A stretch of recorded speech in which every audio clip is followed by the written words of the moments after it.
Hello' এভৰিয়ান, এই ভিডিঅ'টোত সকলোকে স্বাগতম জনাইছোঁ। যিবোৰ ষ্টুডেণ্টে 2026 বৰ্ষত এইচ পাছ কৰিছা, এইচত উত্তীৰ্ণ হৈছা, সেইবোৰ ষ্টুডেণ্টলৈ ঈশানোদয় স্কলাৰশ্বিপ 80,000 পাৰ ইয়াৰ।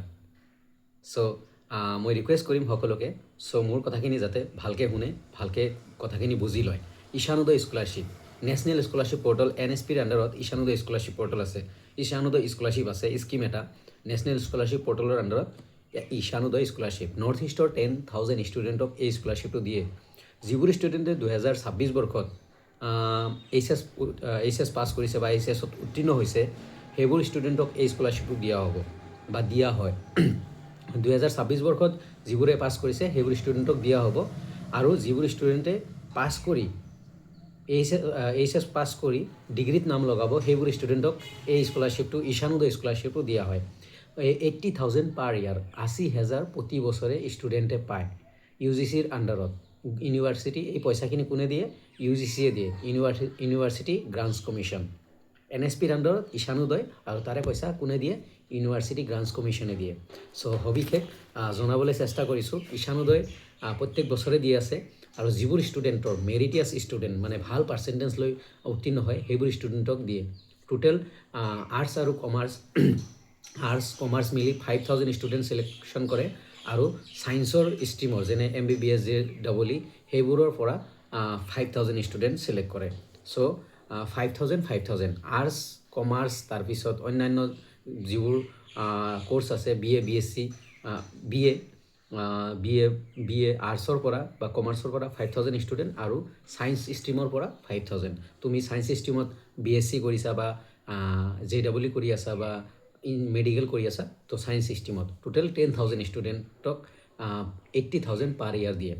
চ' তুমি যদি BA BSc BCom এডমিশ্যন ল'বা, বা JEEত এডমিশ্যন ল'বা, বা MBBSত এডমিশ্যন ল'বা, ইউ আৰ এলিজিবল। তুমি এলিজিবল এই স্কলাৰশ্বিপৰ কাৰণে। কাৰণ তুমি এটা ডিগ্ৰী, কোনোবা এখন ডিগ্ৰী কলেজত বা তোমাৰ ডিগ্ৰী থাকিব লাগিব। ফ্ৰেছ ষ্টুডেণ্ট, তুমি ক'ৰবাত এডমিশ্যন হোৱা থাকিব লাগিব, দেন তুমি এই স্কলাৰশ্বিপটো পাবা। চ' আৰু ইয়াৰ বাবে তোমাৰ ঘৰৰ ইনকাম বিল' 4.5 লাখ হ'ব লাগিব। বিল' 4 ইনকাম ধৰি দিয়া হৈছে, 4.5 লাখ। তোমাৰ ঘৰৰ ইনকাম 4.5 লাখৰ তলত হ'লেহে তুমি এই স্কলাৰশ্বিপটো এপ্লাই কৰিব পাৰিবা।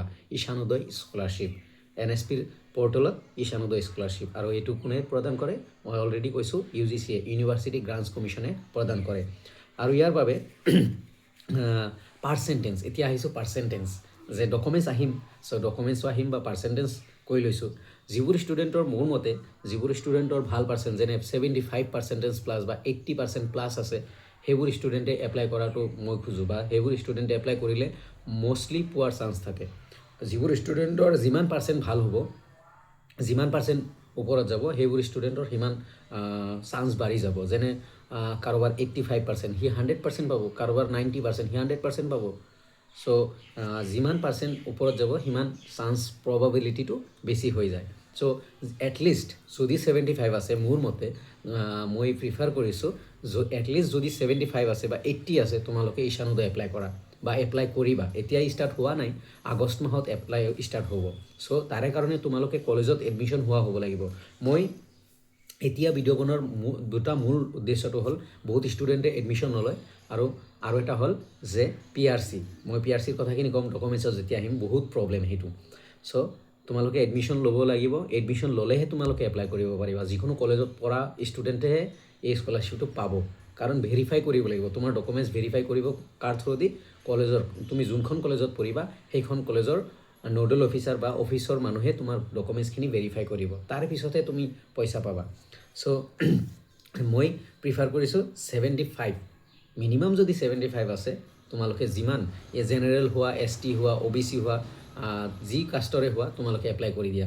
এতিয়া তোমালোকে প্লিজ কমেণ্টত জনাবা তোমাৰ পাৰ্চেণ্টেজ কিমান আহিছে, আৰু বেলেগ স্কলাৰশ্বিপো আছে। 75ৰ তলত মই বেলেগ স্কলাৰশ্বিপ প্ৰিফাৰ কৰিম, সেইবোৰো মই ডিছকাছ কৰিম। বাট যিবোৰ ষ্টুডেণ্টৰ 75ৰ ওপৰত আছে, তোমালোকে প্লিজ কাইণ্ডলি মনত ৰাখিবা যে তোমালোকে ঈশানোদয় কৰিব লাগিব। 80,000 পাৰ ইয়াৰ, ৰিস্ক লোৱা। ডাঙৰ বস্তু, ডাঙৰ ৰিস্ক। চ' ৰিস্ক ল'বা। চ' এতিয়া আহিছোঁ, ডকুমেণ্টছ বহুত কিবা কিবি লাগে। বৰ্তমান মই তোমালোকক প্ৰিফাৰ কৰিম নিজৰ PRC-টো বনাই ৰাখা। যোৱা বছৰ দেখা গৈছে যিবোৰ ষ্টুডেণ্টে যোৱা বছৰ কৰিছিলে PRC-ৰ সলনি ডমিচাইল দিছিলে, কোৰ্টৰ এখন এফিডেভিট ডমিচাইল চাৰ্টিফিকেট কোৰ্টৰ পৰা ওলাই দিছিলে, কিন্তু সেই কোৰ্টৰ এফিডেভিটখন ৰিজেক্ট হৈছে, বহুত ষ্টুডেণ্টৰ ৰিজেক্ট হৈছে। তাৰে ফলত 90%, 92% পোৱা ষ্টুডেণ্টৰ ৰিজেক্ট হৈ গৈছে ডমিচাইল দিয়াৰ কাৰণে, PRC দিয়া নাছিলে। মই বাৰে বাৰে কৈছিলোঁ যোৱাবাৰো যে তোমালোকে PRC দিয়া, ডমিচাইল নিদিবা। চ' এগেইন এইবাৰো কৈ আছোঁ, তোমালোকে প্লিজ কাইণ্ডলি, বহুত টাইম আছে, বৰ্তমান মে', জুন, জুলাই 3 মাহ আছে, 3 মাহত তোমালোকে PRC বনাই লোৱা, PRC বনাই লোৱা। যিবোৰ ষ্টুডেণ্টৰ ভাল পাৰ্চেণ্ট 80, 85, 90, 90ৰ ওপৰত আছে, তোমালোকে 100% ঈশানোদয় পাবা।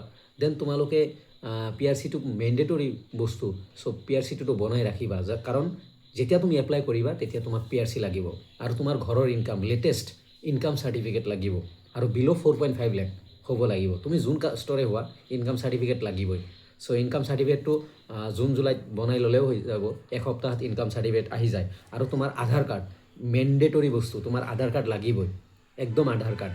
পাছবুক নাথাকিলেও কেতিয়াবা হৈ যায়, আধাৰ কাৰ্ডৰ লগত তোমাৰ বেংক একাউণ্ট লিংক থাকিব লাগিব। চ' তোমাৰ এটা বেংক একাউণ্ট আৰু আধাৰ কাৰ্ড, তোমাৰ আধাৰ কাৰ্ডৰ লগত তোমাৰ বেংক একাউণ্ট লিংক থাকিব লাগিব। অ'কে, চ' এইখিনি ডকুমেণ্টছ ৰিলেটেড কৈছোঁ। PRC মেণ্ডেটৰী, PRC বনাই লোৱা, আধাৰ কাৰ্ড মেণ্ডেটৰী বনাই ৰাখা এপ্লাই কৰাৰ আগতে। আগষ্টত এপ্লাই হ'ব, তাৰে আগত তোমালোকে এই দুটা বস্তু বনাই লোৱা। লগতে ইনকাম চাৰ্টিফিকেট জুলাই আগষ্টত বনাই ল'বা, বা জুলাইত বনাই ল'বা, যেতিয়া এপ্লাই কৰিবা তাৰে আগতো বনাই ল'বা। এতিয়া তোমালোকে এডমিশ্যন ল'বা, এতিয়া তোমালোকে বনাবা, ইনকাম হৈ যাব সেইটোতো। বাট আৰু এটা কথা যে আধাৰ কাৰ্ডৰ লগত তোমাৰ এখন বেংক একাউণ্ট লিংক হৈ থকাটো মেণ্ডেটৰী, কাৰণ সেই বেংক একাউণ্ট, যোনটো বেংক একাউণ্টত লিংক হৈ আছে তোমাৰ আধাৰ কাৰ্ড, সেইটো একাউণ্টত তোমাৰ পইচা সোমাব যেতিয়া তুমি চিলেকশ্যন পাবা। চ' এইখিনি আছিল, থুলমূলকৈ জনাই আছোঁ আজি। চ' ঈশানোদয় এতিয়া পাৰ্চেণ্টেজো ক'লোঁ, ডকুমেণ্টছ ৰিলেটেড কিছু কথা ক'লোঁ। এতিয়া আহিছোঁ যে এপ্লাই আগষ্টত হ'ব, বা আগষ্টত ফাৰ্ষ্ট উইকৰ পৰা ষ্টাৰ্ট হৈ যাব। আৰু এই প্ৰচেছটো কি? ফাৰ্ষ্ট অফ অল তোমালোকে এপ্লাই কৰিবা NSP পৰ্টেলত। তোমালোকে যেতিয়া এপ্লাই কৰিবা, ঈশানোদয়ৰ নৰ্থ ইষ্টৰ ষ্টুডেণ্টবোৰে যেতিয়া এপ্লাই কৰিবা, তাৰে পিছত তোমাৰ ভেৰিফিকেশ্যন হ'ব। যেতিয়া তুমি এপ্লাই কৰি উঠিবা, অনলাইন এপ্লাই কৰিবা, তাৰপিছত ডকুমেণ্টছখিনি অফলাইন তোমাৰ নিজ কলেজখনক দিবা, যোনখন কলেজত এডমিশ্যন ল'বা, তাতে ভেৰিফাই হ'ব, ইনষ্টিটিউট ভেৰিফিকেশ্যন। তাৰে পিছত এটা ভেৰিফিকেশ্যন আছে, মিনিষ্ট্ৰী লেভেল ভেৰিফিকেশ্যন, মানে ষ্টেট লেভেল ভেৰিফিকেশ্যন। তাৰে পিছত মেৰিট লিষ্ট বনিব। মেৰিট লিষ্ট নেক্সট ইয়াৰ বনিব, 2027 জুলাই আগষ্টত মেৰিট লিষ্ট বনিব। তাৰে পিছত তোমালোকে টকা পাবা 1 বছৰ পিছত। তাৰে পিছত এগেইন ৰিনিউৱেল কৰিবা, এগেইন পইচা পাই থাকিবা। তাৰ পিছত আৰু মানে নহয়, একবাৰ মেৰিট অহাৰ পিছত তোমালোকে কণ্টিনিউ মানে ৰিনিউৱেল কৰিবা, পইচা পাই থাকিবা, ৰিনিউৱেল কৰিবা, পইচা পাই থাকিবা। চ' এইখিনি আছিল ঈশানোদয়ৰ প্ৰচেছ। চ' BSc, BCom, BA যি কৰা, MBBS কৰা, JEE কৰা, চবেই এপ্লাই কৰিব পাৰিবা। তাৰ কাৰণে এডমিশ্যন লোৱা মেণ্ডেটৰী। আৰু কোচিং ষ্টুডেণ্টবোৰ যদি আছা, প্লিজ চেনেল জইন কৰিবা, চেনেল জইন কৰিবা, মেম্বাৰ হৈ ল'বা। তোমালোকলৈ কেনেকৈ এপ্লাই কৰিবা, বা কি প্ৰচেছ, কি কৰিব লাগিব, বা তোমালোকলৈ মই স্পেচিয়েলি কিবা ৰাস্তা, যাৰ পাৰ্চেণ্টেজ 80ৰ ওপৰত আছে, 85ৰ ওপৰত আছে, সেইবোৰ ষ্টুডেণ্টলৈকে বেলেগ মানে প্ৰচেছেৰে মই ঈশানোদয়ৰ বাবে হেল্প কৰিবলৈ চেষ্টা কৰিম, বা আদাৰ স্কলাৰশ্বিপৰ বাবে হেল্প কৰিবলৈ চেষ্টা কৰিম। চ' কোচিং কৰা ষ্টুডেণ্ট একচুৱেলি ঈশানোদয় যিবোৰ ষ্টুডেণ্টে কোচিং কৰিব, সেইবোৰকতো নিদিয়ে, কাৰণ কোনো কলেজত এডমিশ্যনে নাই। চ' সেইকাৰণে মই এটা মানে ৰাস্তা সিহঁতক দিবলৈ চেষ্টা কৰিম এই বছৰ, যাতে সিহঁতেও পায় ভাল পাৰ্চেণ্টেজ, এটলিষ্ট এটা ইনষ্টলমেণ্ট পায়, 80,000 যাতে পায়। চ' তাৰ কাৰণে মোৰ চেনেল জইন কৰিবা। তাতে আমি মেম্বাৰৰ লাইভ ডিছকাশ্যন কৰিম, তাতে যাতে কোনো কথা বাহিৰত নাযায়। চ' এইখিনি আছিল ঈশানোদয়ত। নিজৰ পাৰ্চেণ্টেজ কমেণ্ট কৰিবা, আৰু কোনখন কলেজত এডমিশ্যন লৈ আছা সেইটোও জনাবা। BA, BSc, BCom কি কৰ্চ লৈ আছা কমেণ্টত জনাবা, আৰু চেনেলটোত থাকিবা, যাতে আগন্তুক যেনেকৈ এপ্লাই হ'ব, বা কি এপ্লাই হ'ব, প্ৰচেছ কি, কেনেকৈ কি ডকুমেণ্টছ লাগিব, মাৰ্কশ্বিট লাগিব, তাৰপিছত আৰু কি লাগিব, কেতিয়া কি হ'ব, এভৰিথিং যাতে জনাব পাৰোঁ। ঈশানোদয় স্কলাৰশ্বিপ 80,000 পাৰ ইয়াৰ। 75 আছে যদি, 75 এবাভ আছে যদি এপ্লাই কৰা, ৰিস্ক লোৱা। Okay, thank you everyone. ভিডিঅ'টো পাৰিলে লাইক, কমেণ্ট, শ্বেয়াৰ কৰি দিবা। Thank U.